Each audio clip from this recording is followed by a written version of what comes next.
बाथौ धोरोमा जाबाय बर'फोरनि गुदि धोरोम। बर'फोरनि गुदि धोरोम बाथौ धोरोम आरो हारिमुजों नांथाबबोनाय सुबुंफोरनि गेजेराव डक्टर लीलाधर ब्रह्म बिथाङाबो सासे। नाथाय डक्टर लीलाधर ब्रह्म बिथाङा आथिखालाव बेरामाव गोग्लैनानै दङ।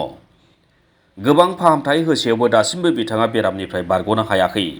दुलाराय बाथौ गौथुमनि आफादगिरि महरै बाथौ धोरोमनि गेजेरजों बर'फोरनि गेजेराव गोबां सोदांनाय लाबोनो नाजानाय डक्टर लीलाधर ब्रह्मआ नाथाय गोबां समनिफ्रायनो बेरामजों नाख्रेबजानायनि थाखाय बेबायदि एमाव उन्दुनानै आथिखालाव सम थांहोनांदों। बेयो जोंनि थाखाय जोबोद दुखुनांथाव बाथ्रा। दिनै सा 200 बाथौ सिबियारिफ्रा सनितपुर जिल्लानि हुग्राजुलिनिफ्राय फैनानै गुवाहाटीनि बाथौफुरियाव थानाय दुलाराय बाथौ गौथुमनि गाहाय थानसालियाव डक्टर लीलाधर ब्रह्म बिथाङा बेरामनिफ्राय थाबैनो बारग'नो हानायनि थाखाय आफा बोराइ बाथौनि सेराव आर'ज गाबो।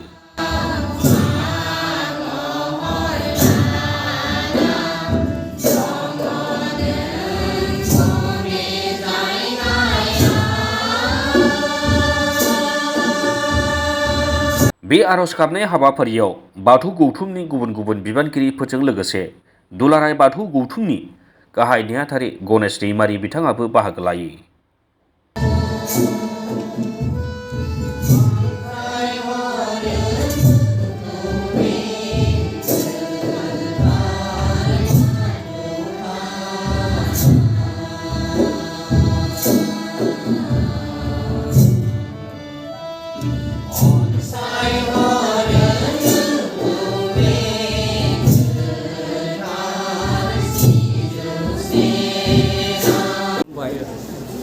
जोङो सनितपुर जिल्लानि सिङाव थानाय हावराजुलि बियाब आनसलिक लोगोसे जोङो बियाबनि सिङाव थानाय गंफ्रोमबो गामिखौ लानानै दिनै गुवाहाटी बाथौफुरियाव बा दुलाराय बाथौ गौथुमनि थानसालियाव दिनै जोङो लैहोर लैहोर फैनानै आर'ज लाफैदों।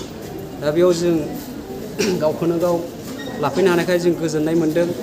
लोगोसे जोंनि दुलाराय बाथौ गौथुमनि दैदेनगिरि बिथांमोना मोजाङै मोजां दैदेनलांबाय थानो हाथों आरो जोंबो बियाबनि जानानै जोंबो बियाबखौ मोजाङै मोजां सामलायलांनो हाथों। दुलाराय बाथौ गौथुमनि आफादगिरि बिथाङा बेरामाव गोग्लैना दङ। बिथांखौबो जोङो साबायखर बावो जाहाथे बिथांनि सायाव इसोरा अरायबो मोजां मोजां खालामलांथों आरो दैदेनलांथों। खुलुमबाय निउस पर्टेल नायगिरि नोंथांमोननिसिम।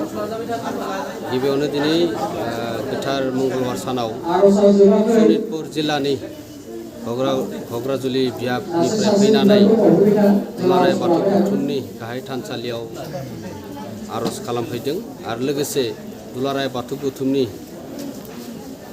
आफादगिरि डक्टर लीलाधर ब्रह्म सारा गोबाव समनिफ्राय बेरामाव गोग्लैनानै दङ आरो बिथांनि सावस्रिया मोजां फारसे फैफिननो हानायनि थाखाय बिथांमोना आर'ज गाबदों आरो लोगोसे गासै बाथौआरि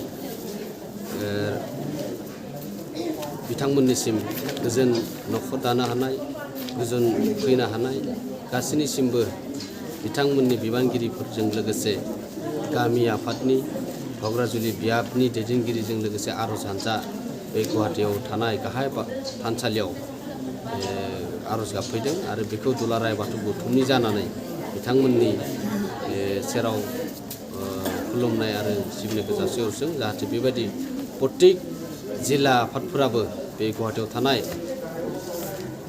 गाहाय बाथौ थानसालियाव आर'ज गाबनो फैयो आरो दुलाराय बाथौ गौथुमनि मानव गेदेर आफादगिरि डक्टर लीलाधर ब्रह्मनि सावस्रिया जाहाथे मोजां फारसे थाबैनो फैफिननो हाथों आरो बेनिखायनो गासैनिसिमबो खावलायहरदों। गोजोन्थों।